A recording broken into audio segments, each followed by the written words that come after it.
serikali tukiwa na Mheshimiwa William Ruto, na tutapata maendeleo hili ambayo mumetunyang'anya na mumehakikisha ya kwamba hamutapea watu ya Mlima Mashariki kutoka 1963 Kenyatta akiwa rais wa Kenya, Mwai Kibaki akiwa rais wa Kenya na Uhuru Kenyatta akiwa rais wa Kenya. Mukahakikisha kwamba maendeleo ya barabara haipatikani Mlima Mashariki, maendeleo ya maji haipatikani Mlima Mashariki, maendeleo ya stima haipatikani Mlima Mashariki. Tumeungana kama watu ya Mlima Mashariki kuhakikisha kwamba William Ruto ndiye atakuwa rais wa Kenya 2027-2032, kwa sababu William Ruto ametunuku heshima watu ya Mlima Mashariki, heshima ambao hatujawahi pewa na mtu yoyote yule. Akatupatia kijana wetu Profesa Kithure Kindiki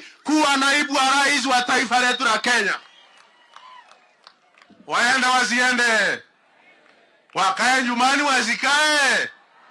Tunamwambia namna hii, wewe Gachagua, wewe umesema ati ya kwamba ile ambayo itafanyika Orokarao kesho kutwa ama ni kesho, utaki kunjua. Hata sisi watu ya Mlima Mashariki tunasema we don't care as far as the result of Orokarao are concerned. Sisi tumeamua kama watu ya Mlima Mashariki, we don't care na tutaki kujua mambo ya ya Orokarao itakuwa namna gani.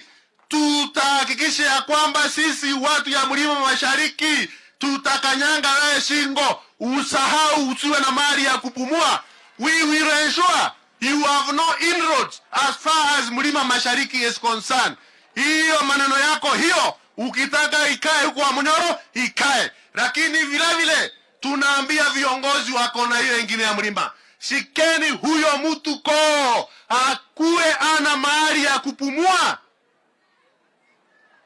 akuwe ana mahali ya kupumua.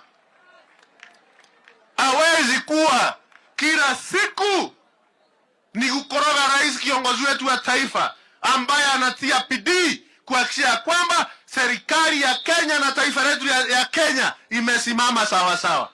So turundie, tumwambie tena, wewe Gachagua, wewe wa Munyoro, hiyo maneno yako ya kusema ati Orokarao unjui vile, you don't care vile itaenda. Even us watu ya Mlima Mashariki, we don't care vile Orokarao itaenda. Sisi tumejipanga kama watu ya Mlima Mashariki, tuko tayari, tuko chonjo. We are putting all institutions za Mlima Mashariki moving forward. Hiyo miaka ambayo tumewashikilia, miaka 63 tumewashikilia, mumetuchukua kama